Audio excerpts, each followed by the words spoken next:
On September 24th, firefighter Louis Caccioli told People Weekly point blank, "We think there were bombs set in the building."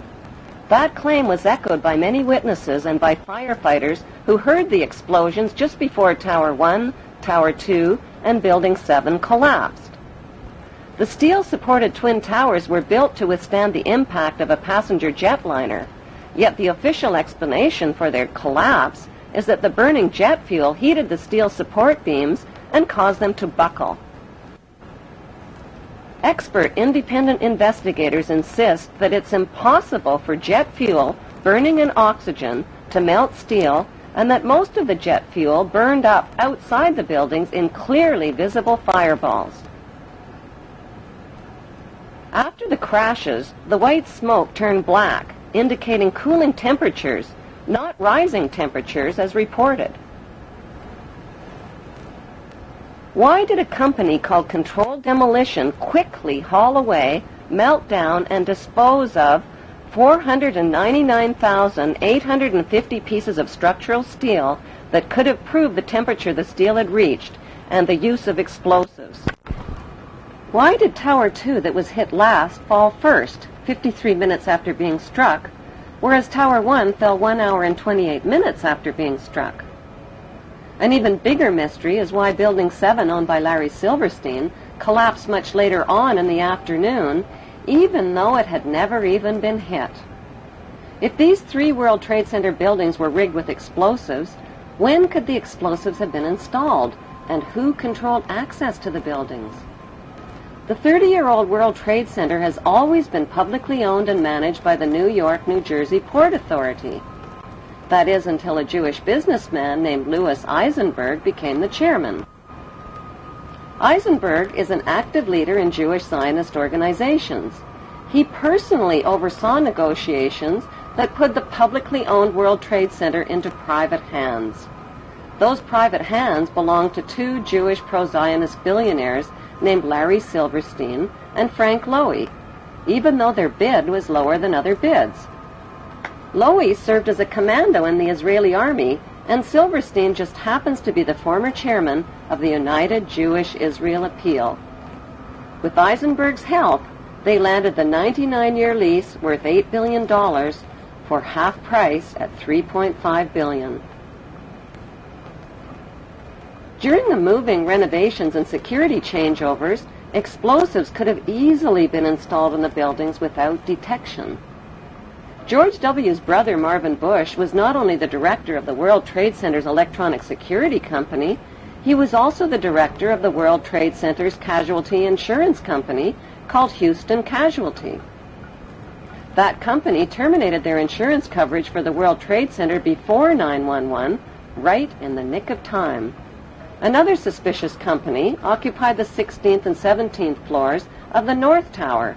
That company, called Zim Israeli American Shipping, suddenly broke their lease, paid a $50,000 penalty, and moved out of the World Trade Center only weeks before 9/11. Zim Israeli American Shipping is owned by Zim Israel Navigation, which just happens to be owned by the government of Israel. If the new owners, Silverstein and Lowy, knew about the 9/11 attacks in advance, why did they buy a 99-year lease to the doomed buildings? Because they could do the simple math.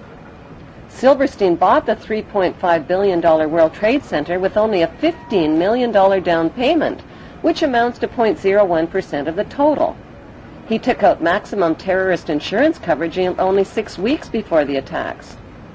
The demolition of the World Trade Center buildings on 9/11 eliminated Silverstein's cost for an $800 million facelift to update the aging 30-year-old buildings. As soon as the spanking new World Trade Center is finally built and expanded to over 11 million square feet of rental space, Silverstein stands to pocket billions of dollars per month. In the meantime, U.S. taxpayers are covering Silverstein's so-called losses.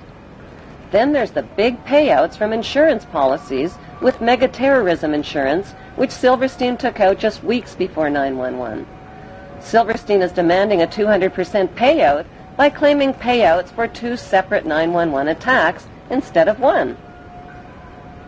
Silverstein's insurance companies, called Swiss Re and Munich Re, are the same companies under investigation for advanced knowledge of 911 and for profiting from 911 on the stock market.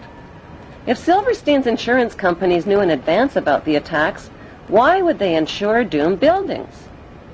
Were these giant insurance companies handpicked to keep a lid on their insurance investigation findings and to ignore the evidence of 911 cover-ups?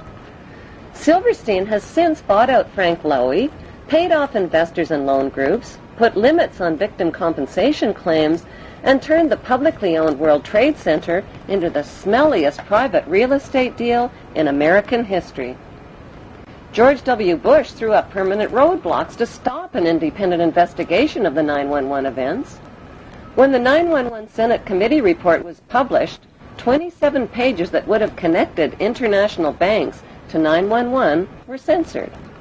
On October 30th, 2003, a CBC television documentary investigated the 10-year friendship between the Bush family, the bin Laden family of Saudi Arabia, and the Saudi royal family. That friendship includes illegal presidential campaign contributions and partnerships in oil and weapons companies like the Carlyle Group. Since 911, 2,500 relatives of victims filed trillion-dollar lawsuits against 7 international banks, against the Saudi friends of the Bush family, and against the U.S. government for suppression of information. On 911, all U.S. flights were canceled, and desperate relatives of 911 victims were grounded. 48 hours later, September 13th, an update. Private flights were still prohibited. To take off required government approval at the highest level. That morning, Prince Bandar of Saudi Arabia visited the White House. And later that day, something unusual began to happen. Despite the blanket aviation ban, several private planes, from Learjets to a 747, were cleared to depart from various U.S. cities. On board were dozens of the Saudi elite, almost every one a bin Laden or a Saudi royal. Meanwhile, Elizabeth Alderman was desperate to find a way from Paris to New York, where her son Peter was missing. The bin Laden family, whoever was in the United States, got safe passage home. And I couldn't get home to be with my children. Other families couldn't get to New York, who lived far away, to even begin to look for their children. At this point, we didn't know who was alive or who was dead. I couldn't get home, and the bin Laden family were all able to get home. Since 15 of the 19 hijackers were accused of being Muslims from Saudi Arabia, why wasn't the fury of George W. Bush directed at Saudi Arabia instead of opium-rich Afghanistan and oil-rich Iraq? Before the first plane ever even hit the first tower on 911, a massive military buildup was organized near Afghanistan called Operation Swift Sword and Operation Bright Star. 23,000 British troops were sent to the Oman Gulf near Afghanistan, and 17,000 U.S. troops joined NATO troops in nearby Egypt. All of these forces were positioned for attacks on the Muslim countries of Afghanistan and Iraq before 911. The Patriot Act, which was designed to limit American citizens' democratic rights and freedoms, was also designed and written months before the first plane ever even hit the first tower. So who exactly are the producers of the 911 reality disaster movie that collected billions from insider stock market trades, $200 billion and counting from terrorized U.S. taxpayers, and gazillions of dollars from the conquest of Iraq's oil fields and Afghanistan's opium fields? Contrary to popular opinion, the producers of 911 are not practicing Jews. And contrary to popular opinion, the producers of 911 are not practicing Muslims.